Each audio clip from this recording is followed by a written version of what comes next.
Vamos ao tópico 2, a instituição dos diáconos. Subtópico 1, o conceito da função. A palavra diácono, no grego diáconos, segundo o dicionário Rim, refere-se àquele que presta trabalhos voluntários, aludindo aos exemplos dos criados domésticos dos tempos do Novo Testamento. O termo destaca em especial a função de um mestre ou de um pastor cristão, entrelaçando o sentido técnico do diácono ou diaconisa. Outra palavra grega relacionada a diácono é doulos. Esta refere-se a um servo ou um escravo. Mateus 13, 27 e 28, João 4, 51. Portanto, a ideia preponderante que a função do diácono remonta é a do serviço voluntário prestado pelo ministro, o servo ou o assistente para alguém. Então, a palavra aí, diáconos, né, ou doulos, aí sempre indicando o quê? Um servo. Ele está trabalhando para alguém voluntariamente. Não é em troca de salário. Não, é voluntário. É um trabalho que a pessoa está fazendo para ajudar, para prestar um serviço. E sempre aí tem a ver com Deus. Você pode ajudar o seu pastor, você pode ajudar o departamento da igreja, tudo. Mas veja bem, sempre o seu sentido está o quê? Em Deus. Eu estou prestando um serviço a Deus. Até a adoração, ela tem a ver com prestação de serviço. A adoração é você reconhecer Deus na sua vida. É elogiar Deus, vamos dizer assim, para ser mais simples, né? É você dizer o que Deus é para você. Então você vai à igreja prestar um serviço, você vai prestar um culto, vai cultuar a Deus. Você está ali servindo a Deus. Veja só, é um trabalho diaconal que todo crente tem que fazer, prestar serviço. Então não existe, biblicamente, alguém na igreja que não faz nada, que não produz nada no reino de Deus. Todo crente deve prestar serviço, todo crente deve ganhar almas, todo crente deve ajudar as pessoas a saber o que está escrito na Bíblia, todo crente deve orar por alguém que está doente, enfermo. Todo crente tem que ser diácono, nesse sentido de prestar serviço, de ajudar as pessoas. Agora, o ministério diácono já é uma pessoa escolhida e colocada ali exclusivamente para prestar serviço à igreja, ajudar, e nunca esperando alguma coisa em troca. Subtópico 2, origem do diaconato. A bênção, problema e reivindicação são palavras-chave para o advento do ministério formal dos diáconos em um Novo Testamento. A bênção foi o extraordinário crescimento da igreja local em Jerusalém. A questão étnica, causada pela situação social de muitos que aceitaram a fé, especialmente envolvendo viúvas judias de fala hebraica e as de fala grega, Atos 6:1, era o problema. A reivindicação pode ser vista na manifestação verbal destas viúvas que, sentindo-se injustiçadas pelo que elas interpretaram ser uma forma de discriminação dos líderes da igreja de Jerusalém, cobraram sua assistência, Atos 6:1. Então aí, bênção, problema e reivindicação. Então a igreja está crescendo muito. É uma bênção, maravilha. Muita gente aceitando. Era multiplicação. Não era soma. Era multiplicação. Crescia assustadoramente para aqueles que não eram crentes. Então, isso é uma bênção. Havia o quê? Milagres, sinais, prodígios, maravilhas, pregação do Evangelho, a igreja crescendo muito. Aí houve o quê? Um problema. Qual o problema? Na distribuição de alimentos para as viúvas, aquelas necessitadas, então existiam as viúvas que falavam hebraico, né, misturado com aramaico, né, mais aramaico mesmo agora, e havia as viúvas que falavam grego. Então elas não eram nascidas ali em Jerusalém. Então o que houve? Os apóstolos iam ajudando as pessoas, distribuindo alimento, e quando chegava nas viúvas gregas, que elas ficavam um pouco mais afastadas que as outras já moravam ali, estavam mais próximas, conheciam mais, né, os apóstolos, então ficavam perto. Já as viúvas gregas ficavam um pouquinho mais longe. Quando chegava lá, a comida tinha acabado. E elas começaram a achar, então, que havia um problema com elas. Elas estavam sendo ali discriminadas. Ah, não, isso não fala grego, então não precisa tanto. Vamos ajudar primeiro o nosso aqui. Então eles começaram a pensar assim. Não era que os apóstolos estavam fazendo isso, mas o que estava acontecendo era isso. Então, reclamaram, reivindicaram. Ajuda a gente aqui, nós estamos passando necessidade, não estamos sendo atendidos. Então, os apóstolos viram que existia um problema e vão agora solucionar esse problema, porque a igreja não pode ter esse tipo de problema. E os apóstolos disseram, nós não temos como cuidar de tudo. Então, nós vamos cuidar da oração, da doutrina, do estudo, do ensino da palavra de Deus, da pregação da palavra de Deus. Né? E para isso, é claro, tem que ter muita oração.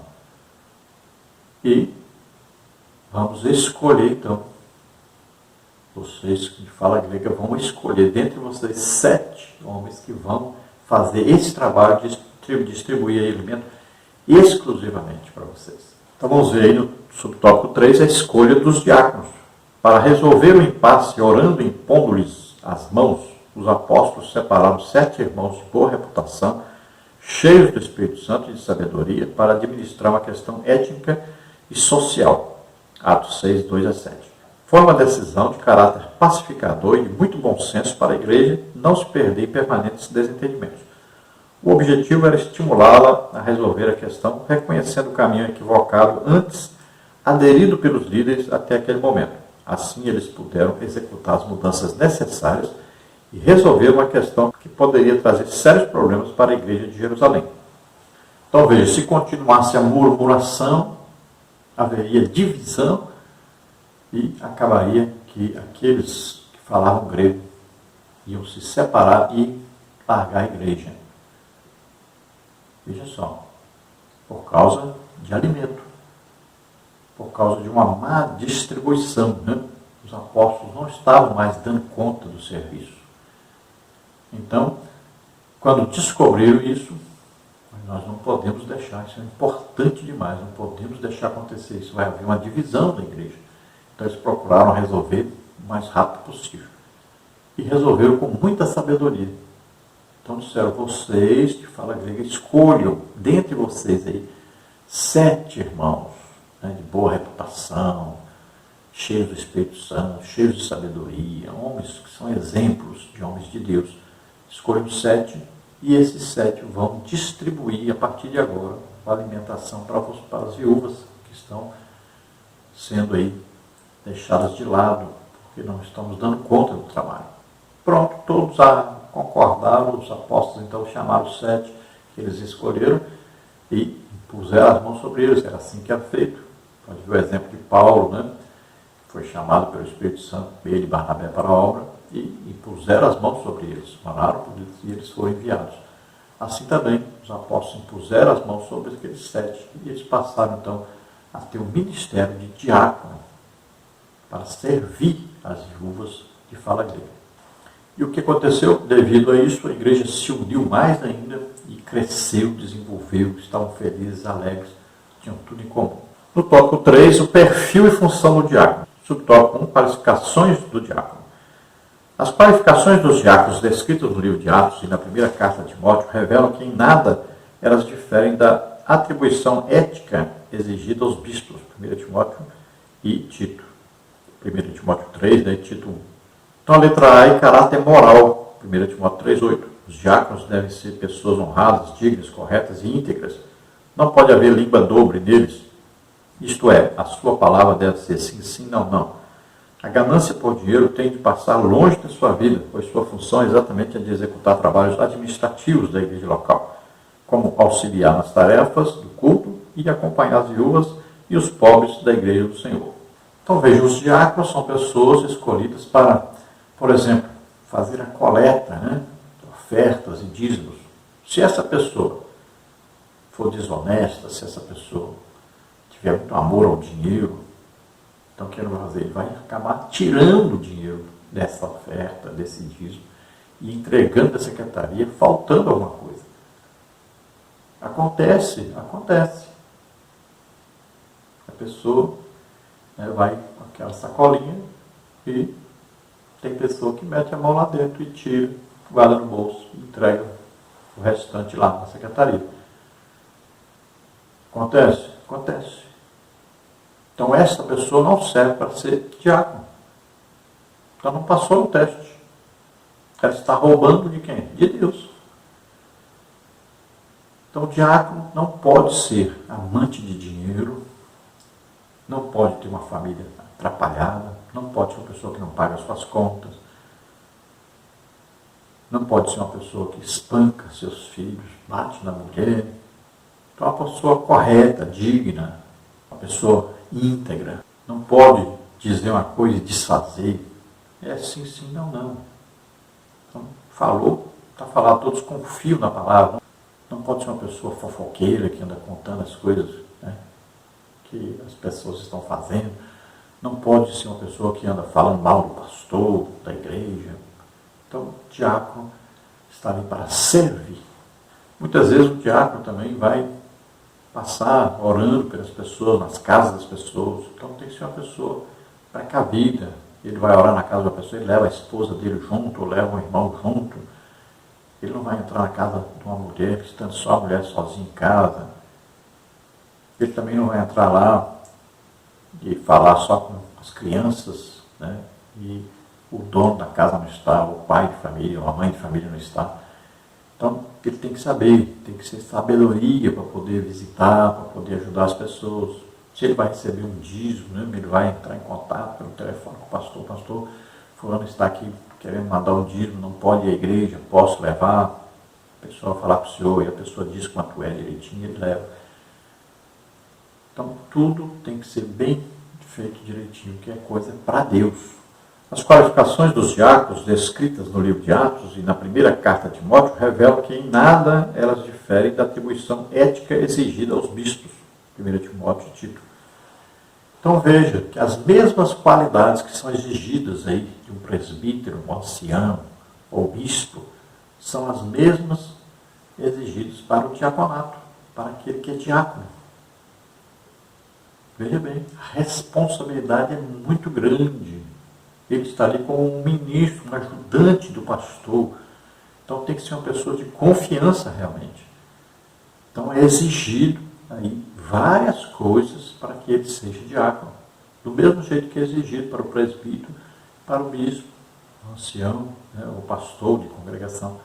As mesmas qualificações. Caráter espiritual, letra B. 1 Timóteo 3, 9 e 10. Ter a plena convicção do que é crer no Evangelho. O diácono guarda a revelação de Deus que está em Cristo Jesus, o nosso Senhor. Confere com Romanos 16, 25. Por isso, a liderança e a igreja local devem avaliar o candidato ao diaconato, levando em conta o seu caráter moral e espiritual. Então, veja, uma pessoa que tem comunhão com o Espírito Santo. Então, uma pessoa que foi batizada no Espírito Santo não está falando mais em línguas, olha só, já é uma indicação de que ele não está bem espiritualmente. Não está em comunhão com o Espírito Santo. Eu conheci certo líder que ele orava junto com os obreiros e ele detectava quem não está falando em línguas. Então depois ele chamava essa pessoa e dizia: irmão, o que está acontecendo? Você está com um problema espiritual, você não está em comunhão com o Espírito Santo, o que está acontecendo? Fala para mim o seu problema, vamos ajudar, vamos solucionar esse problema. Você está em pecado, o que você fez? Então ele já detectava quem não estava em comunhão e ajudava essa pessoa a estar em comunhão com Deus. Porque ele sabia que a igreja, para funcionar bem, precisava de todos estarem em comunhão com o Espírito Santo. Então, às vezes, o diácono é chamado a dar uma mensagem e lá se percebe, olha, ele não está lendo a Bíblia, não está orando. Se percebe pela mensagem também que ele prega.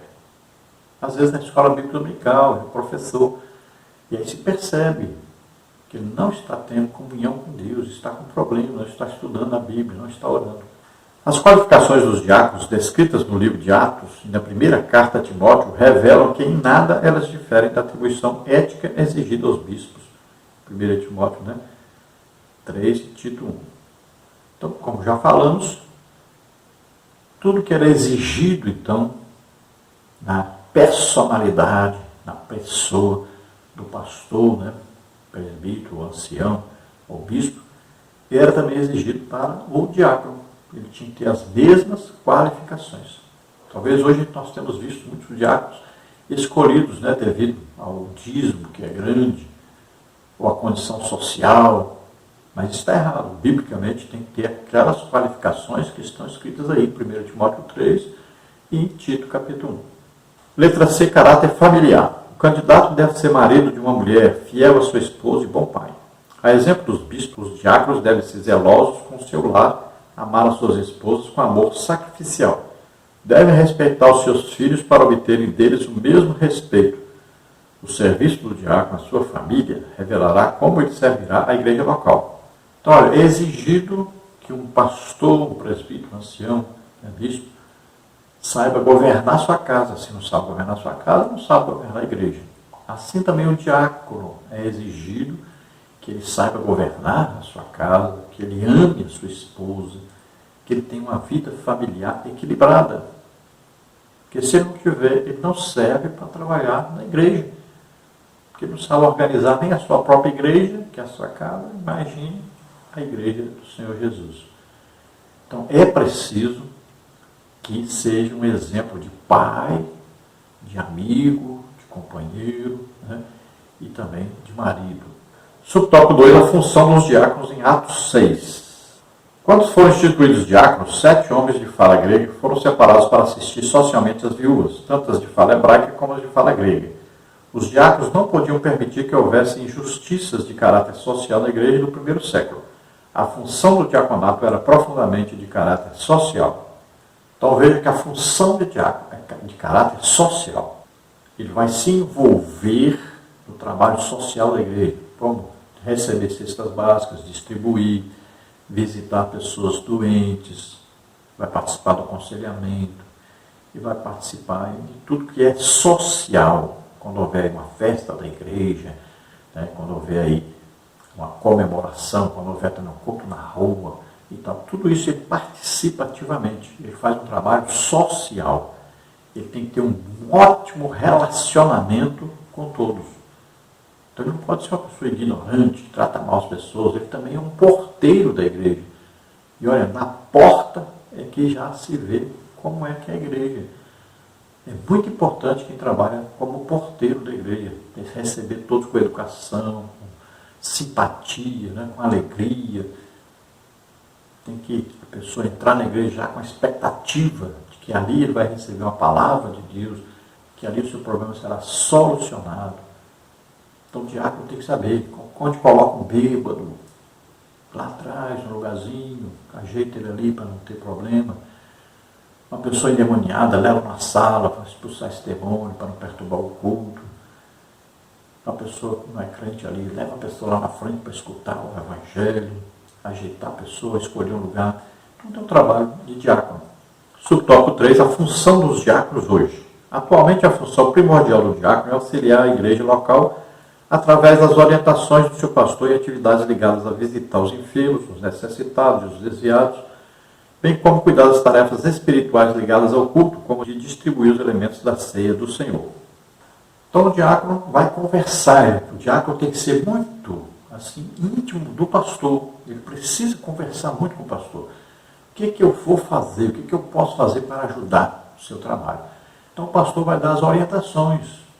Então o diácono vai ajudar a distribuir a Santa Ceia, Se o pastor está muito ocupado, precisa de alguém para visitar alguém que está doente, aconselhar alguém, tudo isso, o diácono está ali para ajudar. Então o diácono é aquela pessoa que o pastor pode ligar para ele a qualquer hora, do dia ou da noite, ele vai lá, está pronto a ajudar. Ele está ali como cooperador, como aquele que vai estar sempre disposto a ajudar. Conclusão, o diaconato foi instituído pelos apóstolos de Cristo quando a comunidade cristã cresceu e precisou ter pessoas que pudessem resolver questões relacionadas a problemas sociais que demandavam atenção e cuidado. Hoje os diáconos servem à igreja e a Deus em trabalhos diferentes e a liderança das igrejas locais deve valorizar o seu trabalho e reconhecê-los como excelentes servidores do reino de Deus, pois no sentido lato, todos somos diáconos da igreja de Deus. Então todos trabalhamos, prestamos serviço a Deus e à igreja. Agora os diáconos foram escolhidos como ministros dedicados a esse trabalho. Então eles terão funções a serem executadas e estarão ali sempre para ajudar a todos. Vamos orar agora. Se você deseja aceitar Jesus como Senhor e Salvador, sua oportunidade, nós vamos orar por você. Se você está doente ou enfermo, vamos orar agora. Aceite a Jesus e seja curado em nome de Jesus. Vamos lá. Pai querido, em nome de Jesus, abençoa essas vidas, Senhor, que se chega a Ti, recebe-os por filhos, escreve seus nomes no livro da vida. Receba cura, receba salvação, receba o Teu milagre agora em nome de Jesus. Toca, Senhor, essas vidas. Em nome de Jesus, solta todo mal, toda doença, toda enfermidade, vai saindo em nome de Jesus. Glória a Deus. Amém.